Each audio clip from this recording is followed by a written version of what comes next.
अपने चैनल पर वेलकम करता हूं। आज से हम CS 201 की एक लेक्चर सीरीज स्टार्ट करने जा रहे हैं और उसी का आज आपके सामने लेक्चर नंबर 1 है। और आज हम लेक्चर नंबर 1 तैयार करेंगे आपके सामने। तो स्टार्ट करते हैं। Lecture number 1 summary. अच्छा, अब आप बेसिक आपको लेक्चर नंबर 1 में बेसिक प्रोग्रामिंग के बारे में बताया जा रहा है कि प्रोग्रामिंग का असल में कंसेप्ट है क्या, प्रोग्रामिंग असल में चीज़ है क्या। और प्रोग्राम इसमें समरी में आपके सामने है, ये देखें 4 से 5 चीज़ें हैं कि programming, what is programming, programming क्यों इम्पोर्टेंट है हमारे लिए, और हमें प्रोग्रामिंग सीखने के लिए कौन कौन सी स्किल्स की ज़रूरत है, और हम प्रोग्रामिंग को कैसे लिखेंगे। ये 3 से 4 बातें इस चैप्टर में कवर होंगी और हम इनको 1 बाय 1 सारी बातों को देखते हैं। अच्छा, चलते हैं अब प्रोग्रामिंग की हम डेफिनेशन पे बात कर लेते हैं कि प्रोग्रामिंग को हम कैसे डिफाइन करते हैं। अच्छा, आपके सामने है, आप प्रोग्राम ये यहाँ पे आ जाएं, इसको मैं हाईलाइट करता हूँ। इसकी डेफिनेशन आपके पास, जब हम प्रोग्रामिंग की डेफिनेशन पे जाते हैं तो प्रोग्राम हमारे पास क्या, program is a precise sequence of steps to solve a particular problem. यानी आपके पास कोई भी प्रॉब्लम हो कंप्यूटर साइंस के अलावा भी, ठीक है, तो एक प्रोग्राम क्या चीज़ है आपको कि उस प्रॉब्लम को सॉल्व करने के लिए स्टेप्स कौन से हैं, ठीक है, उन स्टेप्स को डिफाइन करना एक सीक्वेंस में, इसको हम प्रोग्राम कहते हैं। यानी प्रोग्राम को हम जब सिंपली डिफाइन करेंगे तो कैसे डिफाइन करेंगे, यानी आपके सामने किसी भी प्रॉब्लम, कोई प्रॉब्लम हो आपके पास, कोई कम्प्लेक्स है या सिंपल प्रॉब्लम है, उसको सॉल्व करने के लिए कौन से स्टेप्स परफॉर्म होंगे। देखें, आप ट्रेवल करते हैं, कहीं पिकनिक पे जाते हैं, कहीं पे गैदरिंग करते हैं, तो उन सब चीज़ों के लिए आप सबसे पहले प्रोग्राम करते हैं कि हम कैसे जाएंगे, कब जाएंगे, कितने लोग जाएंगे, क्यों करेंगे। तो ये सब ये सब चीज़ें डिसाइड कर रहे हैं, तो ये क्या हो रहा है एक्चुअली आपके पास क्या हो रही है, प्रोग्रामिंग हो रही है, ठीक है। तो प्रोग्रामिंग को आपने डेफिनेशन इसकी देख ली, ठीक है। तो उसके बाद देखें, नेक्स्ट कह रहे हैं, it means that when we say that we have a program, it actually means that we know about a complete set activities to be performed in a particular order। यानी जब हम कहते हैं कि हमारे पास एक प्रोग्राम है, इसका मतलब ये है कि हमारे पास एक ऑर्डर में, हमारे पास एक सब एक्टिविटीज की लिस्ट है और सब चीजें हमारे पास एक ऑर्डर में है। तो ये आपके पास प्रोग्रामिंग का बेसिक कंसेप्ट है आपके पास। अच्छा, अब हम नीचे चलते हैं। अब ये जो दरमियान की चीज़ें आप इनको छोड़ सकते हैं, बेशक हम इस हाईलाइटेड पार्ट पे आ जाते हैं। And it is also fun to do these activities, ठीक है। मैं आपको ये बात पहले कर चुका हूँ कि आप पिकनिक की एग्जांपल यहाँ पे दी हुई है कि आप पिकनिक के लिए जा रहे हैं, तो आप प्लान कर रहे हैं आप, ठीक है, कि आपने क्या पहनना है, लंच आप क्या करेंगे, आप ऑर्गेनाइज कैसे करेंगे, और टाइम आप कैसे स्पेंड करेंगे। तो ये सब चीज़ें आप क्या कर रहे हैं, एक आप प्रोग्रामिंग कर रहे हैं, ठीक है। अच्छा, नीचे आ जाएं। Programming a computer simply means telling it what to do.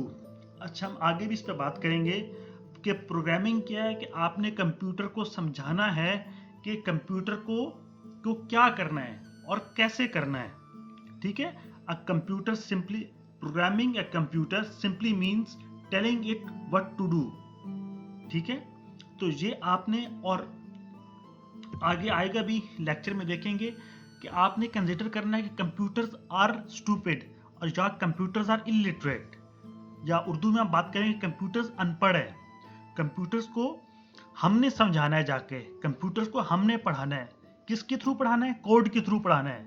और आगे स्टेप्स इनकी देखेंगे, आपने साथ कमेंट करना है, वो चीज़ें चले हम बाद में उसको देखते हैं कि आपने कमेंट करेंगे, और कमेंट आपने उसको सेल्फ एक्सप्लेनेटरी वाला होना चाहिए।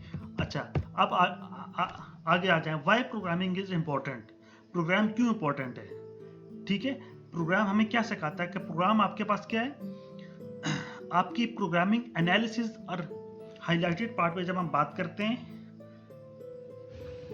Programming teaches us problem analysis and problem solving, ठीक है, without imposing the overhead of traditional programming notions and tools. तो हमारा मकसद क्या है प्रोग्रामिंग का, कि प्रॉब्लम को एनालाइज करना है अपने। सबसे पहले आपको एक प्रॉब्लम फेस हो रहा है, आपने उस प्रोग्राम को पहले एनालाइज करना है और फिर आपने उस प्रोग्राम को सॉल्व करना है।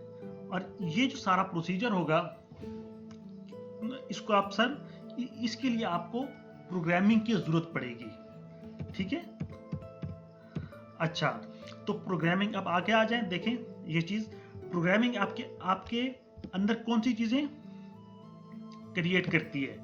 आपके पास आपके एक एनालिटिकल स्किल्स इंप्रूव होती है और दूसरी आपके पास क्या है, आपके पास प्रॉब्लम सॉल्विंग एबिलिटी आती है। एनालिटिकल थिंक यानी आप चीजों को क्रिटिकली देखते हैं। तो प्रोग्रामिंग बेसिकली आपके अंदर दो स्किल्स इंप्रूव कर रही है, एक एनालिटिकल स्किल और दूसरी प्रॉब्लम सॉल्विंग स्किल, ठीक है। अब देखिए आगे लिखा है, by designing programs we learn many skills that are important for all professions.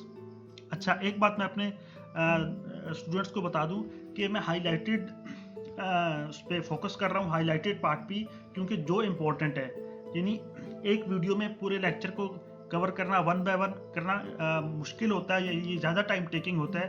तो मैंने हाईलाइटेड वही पार्ट किया है जो कि ज़्यादा इम्पोर्टेंट है और जो समराइज है। तो इसलिए आप परेशान ना हो कि जो मैंने स्किप किया है, मैं इंपॉर्टेंट चीज़ें जो भी इंपॉर्टेंट है वो आपके सामने हाईलाइटेड है, ठीक है। तो अच्छा, चलते हैं। By designing programs we learn many skills that are important for all professions, ठीक है। तो मैं पहले भी कह चुका हूँ कि आपके पास प्रोग्रामिंग आपके पास कौन सी स्किल्स बताती है, कौन सी स्किल्स आपके अंदर इंप्रूव करती है। पहली क्रिटिकल रीडिंग, आपकी क्रिटिकल रीडिंग इंप्रूव होती है। दूसरी आपके पास एनालिटिकल थिंकिंग इंप्रूव होती है और तीसरी आपके पास क्रिएटिव सिंथेसिस। यानी अब ये थर्ड टर्म आपको मैं समझाता हूँ क्या चीज़ है creative synthesis. What is creative synthesis? तो आपके सामने ये देखिए लिखा हुआ है, क्रिएटिव सिंथेसिस क्या है कि it is a mixture of many concepts, visuals और correlations into a new whole, particularly whenever this varies fundamentally from any of its parts। ठीक है, कि आपने बहुत सारे कंसेप्ट को लिया है, बहुत सारे कोरिलेशंस को लिया है और आपने इन सब चीज़ों को मिला के एक नई चीज़ बनाई है। और वो नई चीज़ क्या है, जिन चीज़ों से ये मिलके बनी है इससे डिफरेंट है, ठीक है।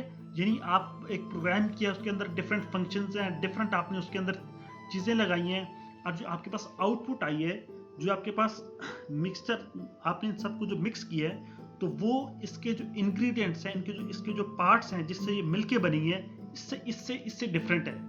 तो इसको हम क्या कहेंगे, क्रिएटिव सिंथेसिस। अच्छा, आपके लिए एक अच्छे प्रोग्रामिंग के लिए कौन कौन सी स्किल्स की होने की जरूरत है? पहली आपके पास ये देखें, व्हाट स्किल्स आर नीडेड, ठीक है। तो आपने क्या करना है, पेइंग अटेंशन टू डिटेल। आपको जो प्रॉब्लम दिया हुआ है या प्रॉब्लम स्टेटमेंट आपको दी हुई है, आपके पेपर में दी हुई है, आपने उसको डिटेल से आपने देखना है। दूसरी चीज इंपॉर्टेंट, ये 4-5 पॉइंट्स आगे भी एक्सप्लेन हो रहे हैं, तो ये 4-5 पॉइंट्स इंपॉर्टेंट है कि वो आपका जो कोड है वो रीयूज होना चाहिए, ठीक है। और आपका इंटरफेस क्या, आपका अपीयरेंस, आपका कोड एक खूबसूरती होनी चाहिए इसमें। और understand the facts that computers are stupid. मैं पहले भी ऊपर बात कर चुका हूँ कि आपने ये समझना है कि computers are stupid and computers are illiterate. Computers अनपढ़ हैं, कंप्यूटर्स को कुछ नहीं पता। आपने कंप्यूटर्स को थ्रू कोडिंग ये समझाना है, ठीक है। हर चीज आपने कंप्यूटर्स को थ्रू कोडिंग, ठीक है, मींस आगे इसको हम एग्जांपल्स के तौर पर इन सब पॉइंट्स को हम वन बाय वन देखते हैं। लास्ट में कमेंट द कोड लिबरली, यानी आपने फ्रीली, आज़ादी से आपने कमेंट्स करने हैं। क्यों करने हैं ये भी आपको आगे पता चलता है। अब ये देखें, paying attention to detail. A good programming always analyzes the problem statement very carefully and in detail. You should pay, इसको मैं चलें इसको भी हाईलाइट कर देता हूँ. You should pay attention to all the aspects of the problem. आपके पास जो प्रॉब्लम स्टेटमेंट है उसको आपने डिटेल से देखना है और उसके सारे एस्पेक्ट आपने कवर करने हैं. ठीक है. और फिर अच्छा, you can not be wagyu. आपको क्लियर होना चाहिए. ठीक है. आप ये नहीं कि आपको सारी चीजें ए टू जेड क्लियर होनी चाहिए. अच्छा, और दूसरी चीज कि आपके पास furthermore you should pay attention to the calculations involve in the programming. यानी प्रोग्रामिंग के अंदर कौन कौन सी कैलकुलेशंस हैं वो भी इन्वॉल्व, इसका भी आपको पता होना चाहिए. It's flow and most importantly the logic of the program. देखें, आपका प्रोग्राम लॉजिकल होना चाहिए, इलॉजिकल चीज नहीं होनी चाहिए. अब इसके एग्जांपल देखते हैं कि लॉजिक और इलॉजिकल में कैसे फर्क है, क्या डिफरेंस है. इसको भी हमने, यानी प्रोग्रामिंग को लॉजिकल होना चाहिए. लॉजिकल कैसे होना चाहिए मैं आपको आगे बता रहा हूं. तो ये देखें समटाइम्स. अच्छा, अब इसने एग्जांपल्स दी हुई है दो सेंटेंसेस की. ठीक है. अब ये आपके पास नेक्स्ट पेज पे आ जाएं आप, या समटाइम्स या इसी को हम ऊपर से देख लेते हैं. Sometimes a grammatically correct sentence does not make any sense. एक आपके पास इंग्लिश में एक सेंटेंस है जो ग्रामेटिकल करेक्ट है, ग्रामेटिकल उसमें कोई मिस्टेक नहीं है, लेकिन उसमें कोई सेंस नहीं बन रहा, उसमें कोई लॉजिक नहीं बन रही. तो सेम यही चीज आपके पास प्रोग्रामिंग में अप्लाई होनी चाहिए. ठीक है. अब ये क्या कह रहा है आपके पास, ये आप इस सेंटेंस को देखें. Through the looking glass written by Lewis Carroll. Verse, अच्छा ये क्या, कौन सी वर्स है. I was brillig and the slithy toves did gyre and gimble in the wabe. अभी देखिए, अब इसने एक वर्स दी हुई है. ये आप ग्रामेटिकली ये वर्ड सारे करेक्ट हैं और ये एक फ्रेज है, लेकिन ये लॉजिक इसकी नहीं है. देखें, the grammar is correct but there is no meaning. ठीक है. Similarly the sentence mister ABC sleeps 30 hours every day. ठीक है. अब अगर हम एक कहें कि मिस्टर एबीसी है या मिस्टर कोई भी है, वो 30 आवर्स सो रहा है, तो क्योंकि 30 आवर्स तो आपके पास दिन में है ही नहीं, 24 आवर्स है. लेकिन ग्रामेटिकल ये भी सेंटेंस से करेक्ट है. Since it is correct but it is illogical. तो आपका क्या है, आपने क्या करना है, आपने प्रोग्राम की लॉजिक को देखना है. Pay attention to the logic of the program. अच्छा, अब अगले जो ऊपर सेकंड हेडिंग थी कि think about the reusability. आपके पास आपने एक कोड लिखा है, आज लिखा है, आप एक कोड आज कर रहे हैं. आपको 1 साल बाद जरूरत पड़ सकती है, 2 साल बाद जरूरत पड़ सकती है, 6 महीने के बाद जरूरत पड़ सकती है. तो वो रीयूज होना चाहिए और उसकी हर चीज आगे डिफाइन होनी चाहिए. यानी ये नहीं कि आपने एक दफा कोड लिखा तो अब वो खत्म नहीं, आपको मैनी टाइम्स वो चीज जरूरत पड़ सकती है, तो वो उसके रीयूज होना चाहिए एक आपके पास. Keep in mind that it could be reused at some other time. Also try to write it in a way that it can be used to solve some other related problems. जरूरी नहीं कि आपने एक चीज के लिए programme बनाया है तो उसी के लिए स्पेसिफिक हो भी सकता है, लेकिन अच्छी बात यह है कि वो आगे एग्जांपल आ रही है कैसे कि वो उससे रिलेटेड कोई और प्रॉब्लम भी सॉल्व करे. कैसे, अब आगे देखें, एग्जांपल आपके पास. ठीक है. चलें, इधर मैं लिख लेता हूं एग्जाम्पल.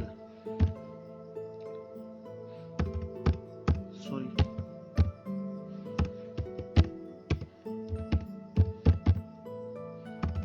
रीयूजेबिलिटी. आपके पास एग्जाम्पल क्या है कि आप ये देखिए, आपने सर्कल का एरिया फाइंड आउट करना है. ठीक है. तो इसके लिए आपके पास क्या है, पाई आर स्क्वायर आपके पास एक फार्मूला है. ठीक है. तो आप उसके लिए कोड लिखते हैं. ठीक है. अच्छा, अब दोबारा आपको क्या पड़ सकता है, आपसे दोबारा area of a ring find out के लिए कैलकुलेट करना पड़ सकता है. तो उसके लिए आप क्या करेंगे, अगर ये देखिए नीचे आपके पास डायग्राम है, इसने डायग्राम्स के लिए एग्जांपल कर रहा है कि ये देखिए आपके पास एक आपके पास आउटर सर्कल है और एक आपके पास इनर सर्कल है. ठीक है.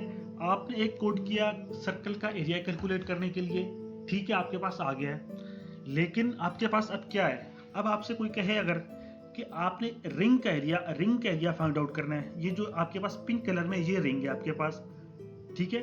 तो अब क्या होगा कि outer circle minus the inner circle, कि आउटर में से आप इनर सर्कल को माइनस कर देंगे तो एरिया ऑफ द रिंग। तो ये मीन्स ये है कि आपको रीयूजेबिलिटी ये है कि आपको उससे रिलेटेड प्रॉब्लम सॉल्व करने के लिए भी वो कोड इस्तेमाल हो जाना चाहिए कुछ मॉडिफिकेशंस के साथ।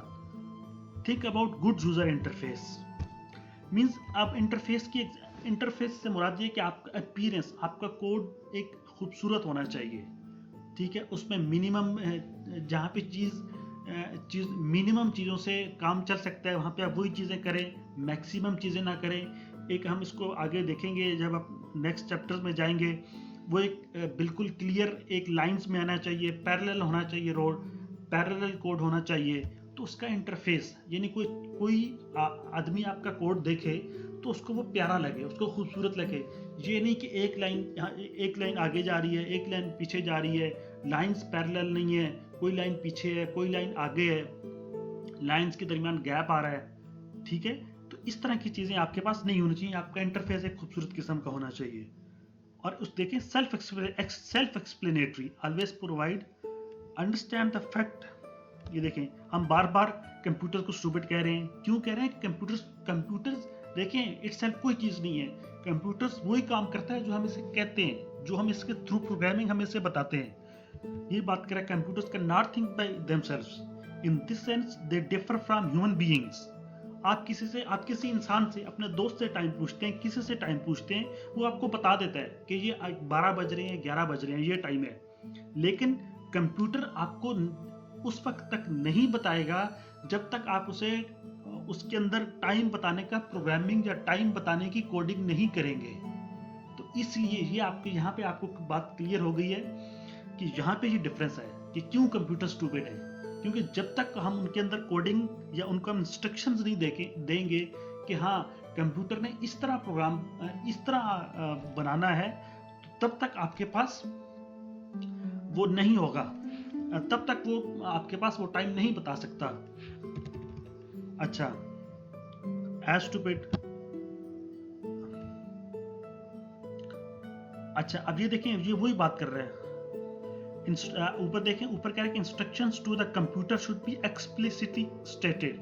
कि एक्सप्लिसिटी का मतलब क्या है कि क्लियर होनी चाहिए, कि कंप्यूटर्स को जो भी आप इंस्ट्रक्शंस दें वो आपके पास क्लियर होनी चाहिए। आपने कंप्यूटर्स को वन बाय वन हर चीज़ आपने बतानी है थ्रू कोडिंग, कि आपने ये करना है, इसके बाद ये करना है, फर्स्ट ये करना है, सेकंड ये करना है, थर्ड स्टेप पे ये करना है, ठीक है।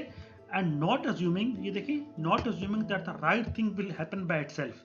आपने ये नहीं करना कि कंप्यूटर आपके पास जो है कि राइट थिंग बाय कि खुद ब खुद हो जाए, ये नहीं है। अच्छा, comment the code liberally means freely, आज़ादी से आप कमेंट करें। आप एक कोड एक लाइन में लिखते हैं तो उस कोड को आगे एक्सप्लेन करें। जो एक्सप्लेनेशन है ये इन द कमेंट फॉर्म होना चाहिए, ठीक है। वो आगे आप सीखेंगे कि आपने कमेंट किस तरह करना है। और कमेंट आप क्यों करें? आप एक सपोज आप ठीक है 5-6 लाइंस का कोड तो आप लिख रहे हैं, लेकिन अगर आपको कहीं 50 लाइंस का या 100 लाइंस का कोड लिखना पड़ता है, ठीक है, तो आपको साल के बाद, 2 या 6 महीने के बाद, या आपके अलावा कोई और स्टूडेंट या कोई और आपका टीचर, कोई और स्टूडेंट देखता है आपके कोड को, तो उसको समझ आनी चाहिए। अब समझ कैसे आएगी? आप कमेंट्स में जब आप एक्सप्लेन करेंगे कि ये लाइन मैंने लिखी है, ये इस लाइन का मकसद क्या है, तो आपने वो कमेंट में लिखना है आपने, ठीक है। तो इस तरह आप उसको एक्सप्लेन करेंगे। तो आपने कमेंट्स लाजमी करने हैं। और कमेंट्स क्यों करने हैं? क्योंकि आपके पास ये कंपाइलर इसको इग्नोर करता है, और ये मेमोरी और इसका प्रोग्रामिंग की परफॉर्मेंस पे कोई असर नहीं पड़ता। और ये कोई मेमोरी, और इट टेक्स नो मेमोरी, और ये कोई मेमोरी नहीं लेता। कमेंट्स आपके it takes no memory and they are ignored by the compiler and they do not affect the program performance, ठीक है। तो इसलिए कि ये आपके पास इग्नोर भी हो रहे हैं, आपकी मेमोरी भी नहीं ले रहे, और आपके प्रोग्राम की परफॉर्मेंस पे भी फर्क नहीं पड़ रहा। लेकिन ये क्यों इंपॉर्टेंट है? क्योंकि हमें 1 साल बाद हम भूल सकते हैं कि हमने ये लाइन लिखी है कोड की, ये क्यों लिखी है। तो जब आपके पास कमेंट लिखा होगा तो आपको वो चीज़ आपके सामने होगी, हाँ, कि ये आपने क्यों लिखा है। जब कोई और दोस्त आपका देखता है तो आपको तब क्लियर हो जाएगा कि हाँ, ये कोड की लाइन क्यों लिखी हुई है। अच्छा, प्रोग्राम डिज़ाइन रेसिपी। अच्छा, प्रोग्राम डिज़ाइन रेसिपी में अब ये देखें, यहाँ पे एक एग्जांपल दी हुई है सॉसर की। ठीक है, सॉसर आपके पास क्या है? फुटबॉल। ठीक है, फुटबॉल की क्या है कि आप फुटबॉल में प्लेयर्स क्या करते हैं, आपके पास बॉल को, ये देखिए यहाँ पे हम learning to design program is like learning to play soccer. जिस तरह आप फुटबॉल खेल रहे हैं, आप फुटबॉलर क्या होता है, वो बॉल को ट्रैप करता है, पास करता है, ठीक है, और फिर आपके पास जब ये चीज़ें सीख लेता है तो फिर उसके बाद एक उसने पोजीशन कहाँ पे लेनी है ये सीखना है, एक स्ट्रेटेजी सीखता है। ठीक है, तो ये चीज़ें एग्जांपल्स हैं। और ड्रिबल को मैंने यहाँ पे एक्सप्लेन किया कि ड्रिबल क्या, आपके पास an act of taking the ball forward with repeated slide touches और बाउंसेस। मींस यहाँ पे अगर आपकी मींस वोकैबुलरी के लिए अगर आपको समझ नहीं आ रहा तो ये आपके पास इसके ड्रिबल्स की ये मीनिंग है। ठीक है, कि आप जिस तरह बाउंस करके बॉल को लेके जाते हैं स्लाइड टचिंग के साथ जब आप करेंगे तो इसे आप ड्रिबल कहना कहते हैं। अच्छा, अब आगे कह रहा है कि programming is also very much like an architect, a composer और राइटर। आप एक्चुअली क्या, आप एक क्रिएटर हैं, आप एक नई चीज क्रिएट कर रहे हैं। ठीक है, तो अब कंपोजर या आर्किटेक्ट क्या करता है, एक राइटर क्या करता है, ठीक है, वो एक आइडिया, उसके अंदर आइडिया जनरेट होता है उसके माइंड में, उस आइडिया को वो क्या करता है, यानी उसको आगे फिर क्या करके एग्जीक्यूट करता है। किस तरह एग्जीक्यूट करता है? पेपर पे लिखेगा, ठीक है, उसकी आउटलाइन बनाएगा, उसको रिफाइन करेगा, और उस वक्त तक रिफाइन करेगा जब तक वो उसका वो एग्जैक्टली जो आइडिया वो जब तक वो रिफ्लेक्ट नहीं होता है। तो यही बात यहाँ पे जो है ना 2-3 लाइंस में लिखी हुई है। अच्छा, अब यही बात प्रोग्रामर्स क्या करते हैं, आपके पास आउटलाइंस बना रहे हैं, डिजाइन्स बना रहे हैं और उनको रिफाइन कर रहे हैं until they truly match the initial idea। जो आइडिया उनको या जो रिक्वायरमेंट है वो जब तक वो मीट नहीं होती तब तक प्रोग्रामर्स उसको रिफाइन करते रहते हैं। The best programmers edit and rewrite their programs many times until they meet certain aesthetic standards। aesthetic standards क्या आपके पास? स्टैंडर्ड किसी भी हर चीज़ का एक स्टैंडर्ड है। aesthetic को हम जब उसको टर्म देखते हैं तो ये ब्यूटी से रिलेटेड, यानी उसको प्रोग्रामर एक प्रोग्राम को रिराइट करता रहता है मैनी टाइम्स, एडिट करता रहता है जब तक वो एक स्टैंडर्डाइज स्टेज तक नहीं पहुंच सकता है। ठीक है, तो यहाँ पे अब आगे देखें, here to design a program properly we must analyze a problem statement typically expressed as a word problem. ठीक है, तो आपको एक प्रॉब्लम स्टेटमेंट दी हुई है, आपने उसको एनालाइज करना है। ठीक है, एक्सप्रेस इस सेकंड क्या है, फिर क्या करना है, express its essence abstractly and with examples, उसको आपने एक्सप्रेस करना है। फिर formulate statements and comments in a precise language. ठीक है, आपने स्टेटमेंट्स और कमेंट्स को एक लैंग्वेज के थ्रू आपने फॉर्मुलेट करना है। फिर आपने evaluate and revise the activities in light of checks and tests and pay attention to detail. Pay attention to detail एक बहुत आपके पास इंपॉर्टेंट है कि आपके पास कोई एस्पेक्ट आपके प्रॉब्लम स्टेटमेंट का कोई एस्पेक्ट आपसे छुपा हुआ नहीं होना चाहिए। आपने छोटी छोटी डिटेल और छोटी छोटी चीज़ों का आपको ख्याल रखना पड़ सकता है, ख्याल आपको रखना चाहिए और ख्याल रखना पड़ेगा आपको। अच्छा, अब एग्जांपल आ गया आपके पास कंपनी के पेरोल की एग्जांपल आ रही है आपके पास कि आपका एक पेरोल, यानी एक कंपनी में अपना पेरोल सिस्टम बनाना चाहती है और उस कंपनी में स्टाफ है, कॉन्ट्रैक्टिव स्टाफ है, एम्प्लॉयज़ है, नॉन, ठीक है, तो डिफरेंट किस्म के एम्प्लॉयज़ हैं। अब डिफरेंट किस्म के एम्प्लॉयज़ का बेनिफिट भी डिफरेंट है, मींस उनकी पे भी डिफरेंट है और उनके पे पैकेजेस भी उनके डिफरेंट हैं। ठीक है, तो आपको ये सारी चीज़ें अगर आपको एक कंपनी का पेरोल बनाने के लिए कोडिंग करनी पड़ जाए तो आपको ये सारी जो है ना उस पेरोल सिस्टम की आपको डिटेल्स पता होनी चाहिए। ठीक है, देखें यही बात करें कि परमानेंट स्टाफ हैज बेनिफिट्स। ठीक है, जो परमानेंट है उसके बेनिफिट्स अलग होंगे, जो कॉन्ट्रैक्ट्स हैं, जो बोनसेस हैं वो डिफरेंट हो सकते हैं। ठीक है, कॉन्ट्रैक्ट एम्प्लॉयज हैं, उनका ओवर टाइम हो सकता है, ओवर टाइम वो कितना उनको ओवर टाइम उनको कितना मिलेगा। तो ये सारी चीज़ें आपको यही है कि पे अटेंशन टू द डिटेल, आपने हर चीज़ का आपने ख्याल करना है। फिर आपने क्या करना है, आपके पास एक प्रॉब्लम स्टेटमेंट है तो आप उसको डिवाइड कर लें उसमें डिफरेंट सेगमेंट्स में। ठीक है, स्मॉल सेगमेंट्स में आप उसको डिफाइन कर सकते हैं। We should take and apply with this details from each category, यानी आप उसको वन बाय वन आपके पास सेगमेंट्स में आप हर एम्प्लॉय को आप पहले डिवाइड करें। इसी तरह आप अपने प्रॉब्लम को आप डिफाइन कर सकते हैं, डिवाइड कर सकते हैं सेगमेंट्स में। अच्छा, the next step is to formulate, जो हमने ऊपर पढ़ा था, is to formulate these statements in a precise language. आपके पास एक आपके पास क्या आ गई, प्रॉब्लम स्टेटमेंट आ गई। अब आपने उसको एक प्रिसाइज लैंग्वेज में, एक कोडिंग की आपके पास लैंग्वेज है।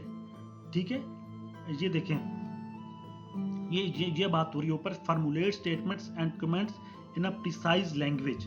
तो आपने एक प्रिसाइज लैंग्वेज के अंदर आपने उस स्टेटमेंट को कन्वर्ट करना है। तो आपने कैसे कन्वर्ट करना है? ठीक है, प्रिसाइज लैंग्वेज के लिए फॉर एग्जांपल ये बात कर रहा है कि आपने सूडो कोड और फ्लो चार्टिंग, आपने ये दो टेक्निक्स हैं, ये दोनों टेक्निक्स अप्लाई करके आपने प्रिसाइज लैंग्वेज में कन्वर्ट करना है। अब मैं आपको बताता हूँ सूडो कोड क्या चीज़ है और फ्लो चार्टिंग क्या चीज़ है। हम इनमें डिफरेंट क्या है आपके पास, ये मैं आपके लिए पहले सर्च करके मैं बैठा हूँ। तो ये देखें, ऊपर चलते हैं, ये आपके पास ये देखें,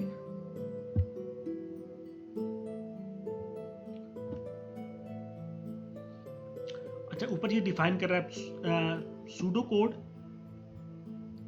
is a method of describing computer algorithm using a combination of natural language and programming language। Pseudo code क्या आपके पास के कंप्यूटर एल्गोरिथम को डिस्क्राइब कर रहा है। कैसे डिस्क्राइब कर रहा है कि नेचुरल लैंग्वेज और प्रोग्रामिंग लैंग्वेज को कंबाइन कर रहा है। ठीक है, अब ज़्यादा आप इसके आगे डिटेल में ना जाए, आप नीचे आ जाएं। ठीक है, अब उसने एक आपके पास स्टेटमेंट दी हुई, एक प्रॉब्लम दिया हुआ है। ठीक है, for a given values limit what is the smallest positive integer number for which the sum. अब ये देखिए, अब इसने एक आपको स्टेटमेंट, प्रॉब्लम स्टेटमेंट दे दी है, आपने इसके लिए कोड करना है। ठीक है, अब कोड करने का आप क्या प्रोसीजर, क्या आपने इसको पहले सूडो कोड करना है। तो सूडो कोड क्या है आपके पास, सूडो कोड आपके पास इनपुट इन इंटीजर लिमिट और आउटपुट, यानी इसने देखें अब ये दो इनपुट और आउटपुट में इसने डिवाइड कर लिया है कि इनपुट क्या चीज़ है, मेरे पास क्या चीज़ है और मुझे आउटपुट क्या देनी है। तो इसने फिर नेक्स्ट स्टेप में ये देखें, इसने 5 स्टेप्स में इसने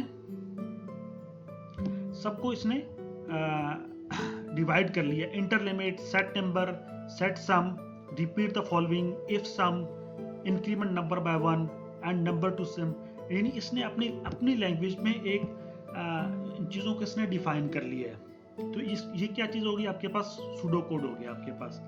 ठीक है, अब और फ्लो चार्ट क्या है कि फ्लो चार्ट आपने एज अ डायग्राम आपने चीज़ों को आपने एक्सप्लेन कर दिया है। यानी इंटर लिमिट है, set number equal to 0, set sum equal to 0, do. अब ये डू अब आगे आप देखेंगे तो ये फंक्शन है। ठीक है, फंक्शन अप्लाई करना है, इफ कंडीशन है, फिर आपने ऐड नंबर करना है। तो आपने एक फ्लो चार्ट फ्लो चार्ट आपके पास आ गया, आपके पास एक स्टेप्स आ गए हैं कि मैंने पहले क्या करना है, सेकंड क्या करना है, थर्ड, फोर्थ। ठीक है, तो ये आपके पास होपफुली आपको सूडो कोड और फ्लो चार्ट में डिफरेंस का आपको आइडिया हो गया होगा। अब हम चलते हैं अपने लेक्चर पे। तो यहाँ तक आपके पास ये फर्स्ट चैप्टर कंप्लीट हो रहा है और वही आपके पास फिर आगे पॉइंट्स टू रिमेंबर है। कौन से हैं कि डोंट अज्यूम। अब ये देखें, ये इंपॉर्टेंट बात है समझने वाली। ये चीज़, इसको don't assume on the part of the users, कि आपने यूजर के पार्ट पे अज्यूम नहीं करना कि आप ये अज्यूम कर बैठे हैं कि यूजर को ये चीज़ ऑलरेडी पता है। नहीं भाई, आपने यूजर को एक एक चीज़ बतानी है, मान्यूट से मान्यूट डिटेल। आपने कभी अज्यूम नहीं करना कि यूजर को ऑलरेडी एक बात पता है। आपको ये समझना है कि यूजर को कुछ नहीं पता। आपने यूजर को एक 1 to 1 हर चीज़ बतानी है। अच्छा, इंटरफेस आपके पास फ्रेंडली होना चाहिए। Don't forget to comment the code, ठीक है, आपने कोड के आगे कमेंट जरूर करना है। और पे अटेंशन टू डिटेल, ये देखिए इन्होंने कैपिटल में लिखा है कि आपने हर चीज़ का ख्याल करना है डिटेल का। Program not just writing code but the whole process of design and development. Just ये नहीं कि आपने कोड आपने लिखा, भाई कोड की आपने सारी लॉजिक समझनी है, हम ये कोड क्यों कर रहे हैं, इसको कैसे करना चाहिए, या ये कोड क्यों हो रहा है, एक पूरा प्रोसेस आपको पता होना चाहिए। तो स्टूडेंट्स, यहाँ पे ये आपके पास फर्स्ट चैप्टर एंड हो रहा है। तो इंशाल्लाह नेक्स्ट जो है ना, नेक्स्ट लेक्चर हम नेक्स्ट वीडियो में करेंगे। तब तक के लिए अल्लाह हाफिज़। और अगर आपको ये मेरा वीडियो अच्छी लगी है तो आप कमेंट में बता सकते हैं, और कमेंट में आप मुझे ये भी बता सकते हैं कि सजेशंस भी दे सकते हैं कि ये वीडियो कि मैं कोई आपके पास आपके माइंड में सजेशन है तो आप वो भी मेरे साथ शेयर कर सकते हैं। और आपको ये वीडियो कैसी लगी आप ये भी मुझे कमेंट में बता सकते हैं। Thanks for the time and अल्लाह हाफिज़। और हम नेक्स्ट चैप्टर नेक्स्ट वीडियो में करेंगे। अल्लाह हाफिज़। Thanks a lot.